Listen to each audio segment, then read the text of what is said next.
Hi, it's Dennis Daly. Nice to have you along on All Week Theater, where we take a classic radio episode and play it out over 5 days. Over the decades, a lot of great radio came out of Los Angeles, but we forget that San Francisco, particularly the NBC studios there, San Francisco was the site of some great radio too.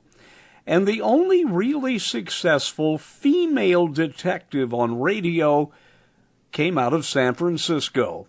So this week, 5 parts of Candy Matson. Hello, Yukon 28209.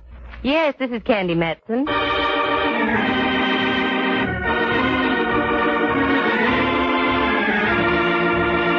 The National Broadcasting Company presents Candy Matson, Yukon 28209.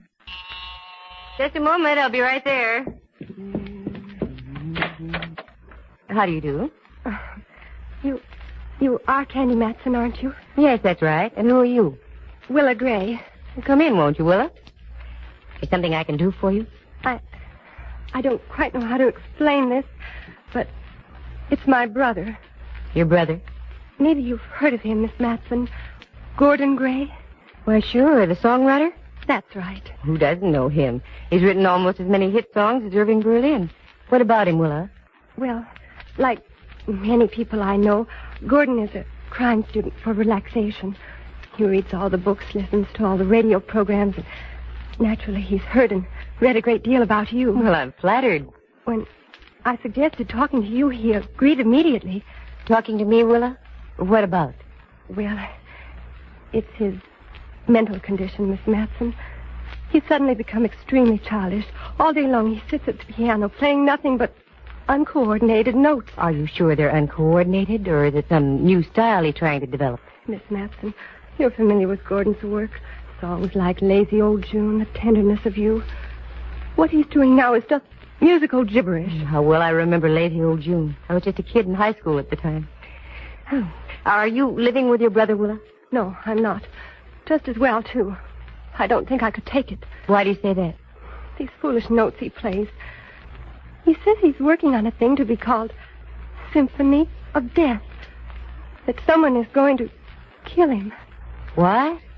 Now you've got me interested. I hope so, Miss Matson. He won't talk to me. Every time I drop by, Gordon just sits at the piano, laughing horribly, and playing these kindergarten notes. As I said, he's a great fan of yours. Won't you go and just speak to my brother? Sure, I'll see him. Gordon Gray with a shattered mind. What a pity if true.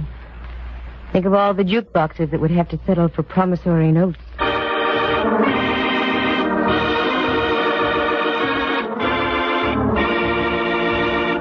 Candy Matson, San Francisco's well-known gal private investigator. Merely trying to get her penthouse on Telegraph Hill cleaned, and she walks into a stack of memories. Memories created by a songwriter named Gordon Gray. Symphony of Death. It never became a popular composition, but it will always be on Candy's all-time hit parade. A tune she'll never forget. Because it brought about a very strange chain of events and a fascinating finish to the entire story. Oh, and the in-between department? Well, here she is, the gal who never suffers from gaposis, Candy Matson. When I went into the cold, hard world to make a living for myself, Gordon Gray was an American institution. That's when he wrote his never-to-be-forgotten The Rhapsody of You. I'd had no idea that Gray was in San Francisco. The last I'd heard he was in New York, working on the score of a brand-new musical. So when his sister confronted me like that, naturally, I was caught a bit off base. She wrote Gordon's address for me, and like the rabbity little elf she seemed, ducked out as abruptly as she came. Then I dressed, drove over to an apartment house on Powell Street, just down from the family club. I pressed the button. It blew an ugly little noise back at me. I entered and went up the stairs to 221. The door opened. Yeah? Mr. Gray? Yes, that's right. I didn't call you on the phone. I thought I'd just more or less barge in on you. I'm Candy Matson. Candy Matson. Do come in. Oh, please, do come in.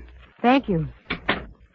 So, my little sister finally got up enough gumption to call you. Yes, she came by this afternoon. We had quite a nice little chat. A nice chat. With my sister? Impossible. A little mouse doesn't know how to put one word after another. Oh, here. Do sit down, won't you? Place is a mess. I've got manuscript all over the floor, the highboy, the whatnot, everywhere. Highball? Spot of sherry? Thank you. No, not right at the moment. As you say. I beg your pardon? It's nothing, really. I'm just thinking of my monstrous joke. I'm going to be killed, you know. Yes, so your sister said. Do you mind? My sister. Young. She's young enough to marry a grandchild. Do you know what? She thinks I'm slipping my cable. Do you mind if I call you Gordon? I'd love it. Providing I can call you Candy. I'd despise myself in the AM if you didn't. Candy, you're just as delightful as I had you pictured. So join me next time when I take a classic old-time radio episode and split it up into 5 easy-to-digest pieces, right here on All Week Theater.